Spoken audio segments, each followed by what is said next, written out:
Alors, on va assister maintenant à la présentation de la ville de Longueuil, représentée ce soir par Éric Boutet, qui est directeur de l'urbanisme, ainsi que Louis-Pascal Cyr, qui est directeur conseil stratégique et porte-parole de la ville. Alors, messieurs, à vous la parole.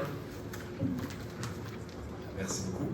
Alors, essentiellement, aujourd'hui, notre présentation va chercher à vous expliquer un peu c'est quoi le rôle de la ville en ce qui concerne l'aéroport. C'est quoi les outils à la disposition de la ville pour intervenir dans le secteur et également les limites de ces outils-là et des différents leviers qu'on peut détenir. Alors, comme tout ça tombe dans la cour de l'urbanisme, alors je passe la parole à mon collègue, directeur. Merci beaucoup. Alors, je vais vous guider à travers la présentation papier. Notre présentation, donc 4 points que je vais adresser, là, vous pouvez suivre le plan. En fait, je vais faire un petit cours d'urbanisme 101 en 2 minutes pour expliquer le contexte de planification au Québec. On est régi par la loi sur l'aménagement et l'urbanisme. C'est une loi provinciale, toutes les villes sont assujetties à cette loi-là. C'est ce qui définit les outils de planification dont on doit se doter. Donc, on est dans la communauté métropolitaine de Montréal, donc dans la CMM, je vais utiliser quelques acronymes, il y a le PEMAD, qui est le Plan métropolitain d'aménagement et de développement. Pour toutes les villes dans la communauté métropolitaine, les orientations partent d'en haut, au niveau du PEMAD. Ensuite, au niveau de l'agglomération de Longueuil, on a un schéma d'aménagement et de développement, SAD, vous verrez les acronymes dans la présentation. Et au niveau de la ville de Longueuil elle-même, on a un plan d'urbanisme. Toutes les villes de l'agglomération, Brossard, Saint-Lambert, etc., ils ont tout un plan d'urbanisme. Et ensuite, on a des règlements d'urbanisme. Règlements de construction, zonage, lotissement, plan d'implantation et d'intégration architecturale qu'on appelle DIA. Donc, tous les règlements que si vous ou n'importe qui faites une demande de permis de construction, une entreprise, n'importe qui, sont assujettis au règlement.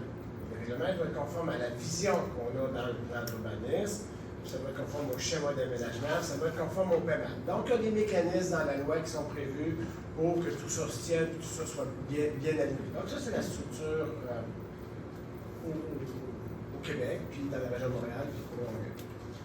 Alors, qu'est-ce qu'on a au schéma d'aménagement? Je ne vous parlerai pas du paiement ce soir, mais je vais vous parler du schéma d'aménagement. Donc, je suis à la diapo 4 là, dans le document papier que vous avez. Regardez maintenant. Parfait, merci. Alors, pour ce qui est de l'aéroport, vous voyez une tache en mauve, là. Je ne sais pas si vous copiez en blanc ou en couleur que vous avez, alors parfait. Donc, ça correspond à une affectation du sol. Il y a des grandes affectations du sol. Le jaune, c'est résidentiel. Le rouge, c'est multifonctionnel. Vert, ça va être les parcs. Toujours à peu près le même code de couleur d'un schéma ou d'un plan à l'autre. Et le mauve, souvent, c'est industriel. Dans ce cas-ci, vous voyez, c'est l'affectation aéroportuaire qui est identifiée ici. Et là, dans le document complémentaire, dans une partie du schéma d'aménagement, on va retrouver différentes dispositions plus précises. Souvent, le schéma d'aménagement, c'est un document d'orientation politique. C'est très, très, très général. Ça va à la trappe de pied. Je ne fais pas de mauvais jeu de mots avec l'aéroport, mais c'est de très haut niveau. Et là, dans le document complémentaire au niveau du schéma d'aménagement, c'est là qu'on va retrouver des exigences qui sont de nature normative, qui devront obligatoirement être prises par les mécanismes de concordance que j'expliquais tout à l'heure entre le schéma, puis le plan, puis entre le plan, puis les règlements d'urbanisme. Tout ça, ça doit s'aligner, comme je l'expliquais. Donc, dès qu'on a une orientation qui démarre, qui est inscrite au schéma d'aménagement, obligatoirement, ça devra se retrouver dans les règlements locaux par la suite. D'accord? Qu'est-ce qu'on retrouve au schéma, donc, au document complémentaire? On a des courbes en rouge sur le plan, je suis à la diapo 5, s'il vous plaît. Donc, vous avez des courbes, qui sont des courbes NEF. NEF en anglais, là, c'est Noise Exposure Frequency. Et donc, vous voyez que plus on est proche des pistes ou de l'aéroport, plus le son est élevé, et plus on s'éloigne, finalement, plus le son, l'intensité sonore diminue. Alors, comment ça se traduit ça dans la réglementation? C'est-à-dire que lorsque le son est plus élevé, il y a des usages qui ne sont pas autorisés. Le schéma vient dire que les villes, là, dans votre réglementation, vous ne pourrez pas autoriser des usages sensibles résidentiels, garderies, écoles, hôpitaux, etc. Parce que c'est un environnement qui n'est pas propice, pas un climat sonore qui est propice pour ces usages-là. Ça, c'est de la nouvelle réglementation-là qui est là depuis environ les années 2010. Donc, vous avez des résidences, des commerces sensibles ou des usages qui sont sensibles qui sont déjà installés là aujourd'hui, bien sûr, mais on ne pourra pas y installer des nouveaux, par contre, dans le futur. Et aussi, lorsque des constructions dans des secteurs où c'est autorisé, donc là où c'est moins bruyant, les coupes d'EF, plus dans les coupes d'EF en périphérie, là, dans les coupes d'EF 35 ou 30, lorsque l'usage est autorisé, il doit être aménagé, mais de certaines façons très particulières. Au niveau de l'insonorisation à l'intérieur, l'insonorisation du bâtiment, par exemple, ça peut être du vitrage triple, ou de différentes mesures au niveau de l'architecture, la composition des murs du bâtiment, pour assurer qu'à l'intérieur des bâtiments, il y ait un niveau sonore adéquat. D'accord? Alors, là, ça part au schéma d'aménagement, ces exigences-là, et je vais vous amener à la prochaine diapo, qui est le plan d'urbanisme. Donc, le schéma couvre toute l'agglomération de Longueuil. Le plan d'urbanisme, c'est juste la ville de Longueuil. Et là, on se retrouve de façon un peu plus détaillée. Vous voyez la même tache mauve, si on veut, qui correspond au périmètre de l'aéroport. On retrouve toujours ici l'affectation aéroportuaire. Le schéma est un peu plus général, c'est simplement industriel. Au niveau du plan d'urbanisme, c'est un petit peu plus précis, c'est aéroport dans ce cas-ci.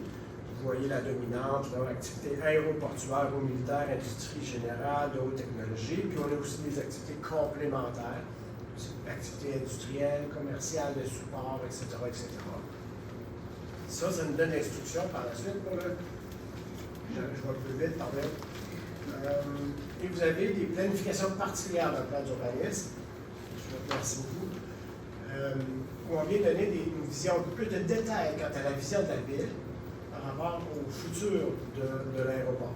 Vous voyez, par exemple, là, je vais lire la tente 2.1, renforcer le statut de pôle économique régional de Longueuil. C'est quand même un moteur économique, l'aéroport. Ça a été dit là, au niveau du nombre d'emplois, puis l'activité économique qui s'y déroule. Donc, vous voyez qu'il y a différentes affirmations dans le plan d'urbanisme qui visent à mettre en valeur cet équipement-là ou ce territoire-là. Je vais faire un petit aparté là-dessus. Alors, peux-tu me rappeler, Eric, le plan d'urbanisme, c'est début 2021 qui a été adopté, c'est ça? Oui, entre octobre 2021. Bon, octobre 2021. C'est super important. Vous savez qu'une ville, ça fait partie de la vie d'une ville d'avoir des administrations qui se succèdent au fil des élections et parfois les orientations peuvent changer et évoluer. Nous, on est des fonctionnaires, alors nous, lorsqu'on vient vous présenter, qu'on vous parle du plan d'urbanisme, parce que ça a été voté par le Conseil de la Ville de Longueuil, par résolution, la Ville, tu nous le rappelais, Éric, dans une discussion qu'on a vue, la Ville parle par résolution, l'institution, j'entends.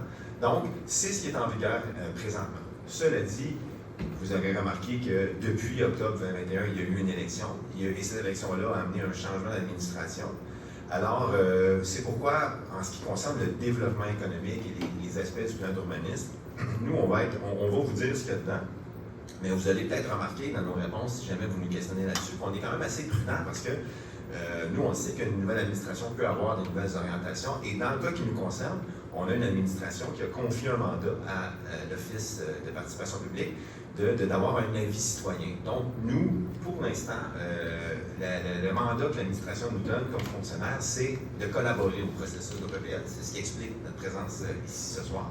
Puis pour ce qui est de l'avenir, nous, vous comprenez qu'on ne sera pas en mesure de vous dire qu'est-ce qui s'en vient, parce que nous, ce n'est pas notre rôle de décider de l'avenir des orientations. Ce qu'on peut vous dire aujourd'hui, puis c'est ce qu'Éric vient de faire, c'est que présentement, c'est ce que vous voyez dans le plan d'urbanisme tel qu'il a été adopté en octobre 2021. Merci beaucoup, Louis-Pascal. J'irai à la diapo 8. Je vais aller assez vite. Vous avez le document devant vous. Tout ça, évidemment, ce sont des documents publics adoptés par résolution. Ça se retrouve sur le site Internet de la Ville. Et d'ailleurs, le document qui a été préparé, vous retrouvez beaucoup de ces éléments-là. Je résume peut-être seulement la diapo 8 en disant que ce qui est souhaité quand même, c'est au niveau architectural, c'est ce qu'on contrôle. On ne contrôle pas les activités portuaires, aéroportuaires. On contrôle l'aspect des bâtiments, par exemple, l'aménagement paysager, des choses accessoires.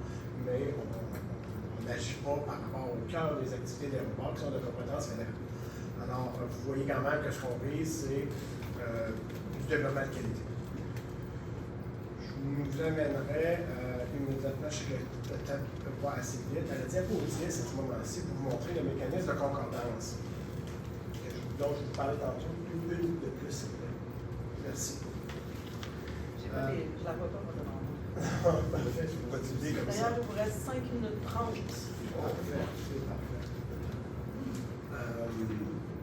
Donc, vous voyez les courbes nefs dont je vous parlais au schéma d'aménagement et l'obligation de retrouver ces courbes-là et toutes les dispositions réglementaires qui ont été annoncées au schéma d'aménagement. Il y a une obligation que ça se retrouve dans les règlements. C'est la démonstration de ce qu'on a ici. Donc, quelqu'un qui dépose un permis de construction, comme à la mécanique, ça fonctionne. Quelqu'un dépose un permis de construction pour un usage résidentiel dans une des courbes à l'intérieur, on va demander à ce qu'il leur ingénieur, leur architecte prépare les coupes et nous certifie que si c'est une chambre à coucher, par exemple, c'est 40 dBA. Si c'est une pièce de vie, c'est un petit peu plus élevé, ça peut aller à 45, 50. Donc, dans le règlement, il y a des normes qui doivent être respectées. C'est des standards de performance qui doivent être atteints.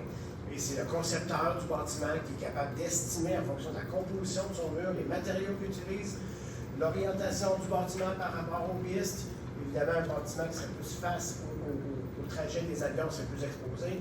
Les unités qui seraient plus à l'arrière seraient moins exposées au bruit. Donc, c'est vraiment au concepteur du bâtiment de faire l'étude sonore, de la performance sonore de son bâtiment. Il nous soumet cette expertise-là. Et par la suite, la ville délivre les permis de construction.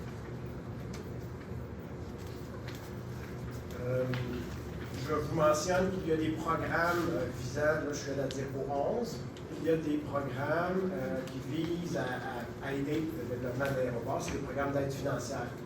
Donc la Ville offre des crédits de taxes pour les entreprises qui s'implantent sur le territoire de l'aéroport. Et la Ville aussi a mis en place un programme qui est géré par DHL, mais qui vise justement à subventionner l'achat et l'installation de silencieux pour les avions. Donc ça faisait partie d'une entente, une entente en cours qui avait été réalisée. Ce programme-là est toujours en vigueur. Et il y a aussi une exemption pour les sessions de fin de parc pour les opérations cadastrales, c'est très précis, qui ont lieu sur le territoire de la Ville. Je vous le mentionne. Et ensuite, il y a un programme aussi, comme j'expliquais, c'est que le pouvoir d'intervention de la Ville, c'est surtout pour les bâtiments autour de l'aéroport. Alors, la Ville a un programme d'aide financière pour l'isolation des bâtiments. C'est quelqu'un qui s'inscrit au programme Réno-Climat, qui veut rénover sa maison et qui veut ajouter des isolants acoustiques, justement pour diminuer les impacts du bruit. Bien, il y a une aide financière qui est accordée supplémentaire pour justement installer cet isolant-là. La conclusion, je l'ai un peu abordé dans ma présentation, mais Pascal le dit aussi, les outils d'urbanisme sont actuellement en vigueur, comme on a mentionné. Ça se modifie les règlements, ça s'adopte par résolution du Conseil, ça se modifie par résolution du Conseil. Donc, les outils d'urbanisme qu'on a actuellement en vigueur identifient l'aéroport comme un moteur de développement économique qui est important autant pour la ville que pour l'agglomération que pour la région. La réglementation, je l'ai mentionné, vise surtout à assurer la compatibilité entre les usages qui s'installent autour de l'aéroport par rapport à l'aéroport lui-même. Et la réglementation municipale ne doit pas entraver le cœur des activités aéroportuaires qui sont de juridiction fédérale. Vous avez une section entière à ce sujet-là dans le document que vous avez reçu. 2 minutes, s'il vous plaît, conclure. Enfin, on a plutôt conclu, fait que ça nous fait plaisir de donner ce temps-là à pouvoir répondre plus de questions.